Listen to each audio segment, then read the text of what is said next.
Okay guys, so how are we doing today?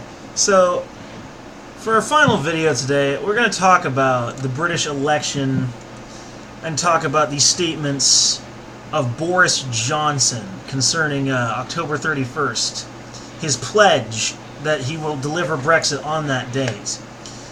Boris Johnson kicked off his campaign to succeed Prime Minister Theresa May on Wednesday with a commitment to lead Britain out of the European Union on October 31st, warning his divided Conservative Party, delay means defeat. I sort of agree at this point, really. But Johnson, favored for the top job nearly 3 years since he led the referendum campaign to leave the EU, praised the strength of the British economy and promised to tackle widespread disillusionment over the protracted Brexit process. To a packed room where some supportive lawmakers were forced to stand, Johnson drew on his past as a former London mayor to try to persuade Conservatives that only he could take the party to election victory, explaining away some of his well-documented gaffes as his desire to speak as directly as I can, as he said. "After 3 years and 2 missed deadlines, we must leave the EU on October 31st, he said as a heckler repeatedly yelled, "Bollocks to Boris!" For those of you United States viewers, bollocks basically means something like along the lines of bullshit, nonsense, etc., etc. But from outside the Royal Academy of Engineering, just off the Mall in central London, "I'm not aiming for a no-deal outcome," said Johnson, a 54-year-old former foreign minister. "I don't think that we will end up with any such thing, but it is only responsible to prepare vigorously and seriously for no deal. Indeed, it is astonishing that anyone could suggest dispensing with that vital tool in the negotiation." Johnson is one of 10 contenders to replace May, whose premiership crumbled after she repeatedly failed to convince Parliament to ratify the divorce deal she negotiated in November with the EU. After Johnson was widely praised by supporters, one rival, Rory Stewart, said Johnson could be his own worst enemy during a campaign that will run until late July. "On reflection, I'm beginning to think that there are only 2 candidates who can beat Boris, me and Boris himself." It's an interesting statement. And further on that statement, it is said that this is basically his race to lose. Johnson, whose unconventional style has helped him shrug off a series of scandals in the past, has won over much of his party by arguing that only he can rescue the Conservatives by delivering Brexit. For many, the contest for Prime Minister is his to lose. He has the most declared Conservative supporters in Parliament and is widely popular among the party's members, the people who will ultimately choose May's successor. In a room full of Conservatives loyal to his campaign who groaned when journalists brought up a list of past indiscretions, including a report he had taken cocaine, Johnson repeatedly sidestepped questions using his trademark colorful metaphors and language to change the subject. Kind of sounds like Trump if Trump were smart. In conversation, that is. Asked if he could be trusted, Johnson said he could.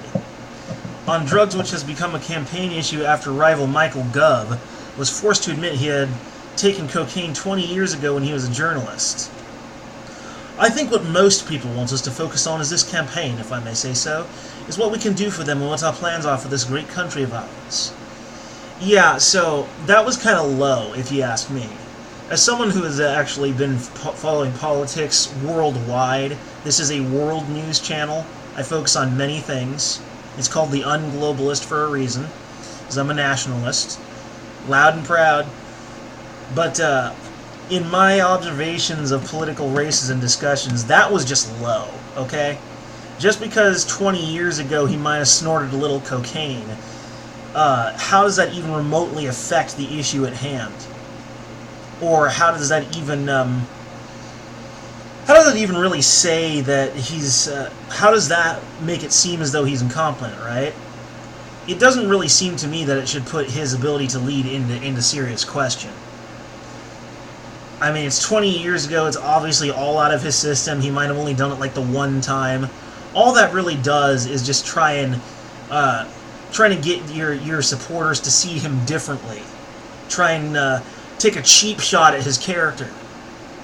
That, to me, seems incredibly low. But anyway, As in the 2016 referendum on EU membership, Johnson's message is clear. Any more Brexit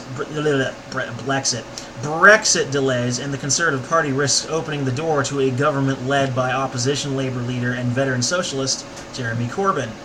And trust me, you don't want socialism. We will simply not get a result if we give the impression that we want to go on kicking the can down the road and get more delay, Johnson said. Delay means defeat. Delay means Corbyn.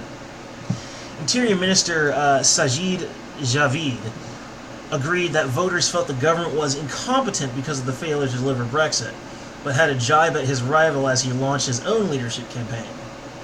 I am the change candidate. Boris Johnson is yesterday's news. He has been around in politics for a while. He has achieved a lot. He has still got a big role to play, but I think we are trying to connect with the next generation, move forward as a country. But I think it's time for the next generation with a bold new agenda. I do the accents and voices as a way to amuse myself through these articles, and also just to try and set up a character of the scene. I like word pictures. I think in pictures. So I'm trying to create a word picture for y'all. The United Kingdom could be heading toward a constitutional crisis over Brexit, as many of the candidates vying to succeed May are prepared to leave the EU on October 31st without a deal, something Parliament has indicated it would stop. However, lawmakers on Wednesday defeated a cross-party attempt led by the main Labour opposition to try to block a no-deal exit by seizing control of the parliamentary agenda from the government, prompting sterling to fall to a day's low against the dollar. The EU has also refused to renegotiate with their withdrawal agreement. Man, I'm tripping over my own tongue today like crazy. It's driving me nuts. Anyway, reached with May last November, and Ireland has indicated it is not willing to change the Irish border backstop. That upset the Northern Irish Party, which props up May's minority government. Johnson made his name as an EU-bashing journalist in Brussels before entering politics and upset some Europeans before Britain's Brexit referendum by comparing the EU's goals with those of Hitler and Napoleon. Yeah, actually, I'm not really a big fan of globalism, as I said earlier, and the EU is a microcosm for globalism, but comparing their goals with that of Hitler and Napoleon, that doesn't seem fair.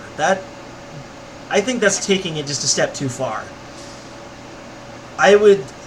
It's not... They wanted to conquer the world, true. They were would-be world conquerors. But the actual ideology of globalism itself is so much more benign in intention. And is arguably worse in consequence, but in terms of its intention, I think is so much more benign than either Hitler or Napoleon. That seems a step too far on his part. But anyway, occasionally some plaster comes off the ceiling as a result of a phrase I may have used, or indeed as a result of how that phrase has been wrenched out of context and interpreted by those who wish for their reasons of their own to caricature my views, he said on Wednesday. But I think it is vital that we as politicians remember that one of the reasons why the public feels alienated now from us all as a breed, politicians, is because too often they feel we are muffling and veiling our language, not speaking as we find, covering everything up in bureaucratic platitudes, when what they want to hear is what we genuinely think. That right there is a powerful statement, and I totally agree. And our politicians over here on the other side of the pond, as it were, here in the United States, yeah, they do it too. There's a lot of veiled language and vague half-promises, and then there's enough of it to just make you sick. You know, I respect Boris Johnson here. I mean, I thought his statement on Hitler and Napoleon being like the EU, well, yeah, that's kind of unfair. But that statement right there about politicians veiling their language, I have respect for this man, for his honesty, for his candor. I have oodles of respect for this guy. And even if he doesn't win the race and get into become Prime Minister of Great Britain, I still say he's a pretty cool dude, honestly.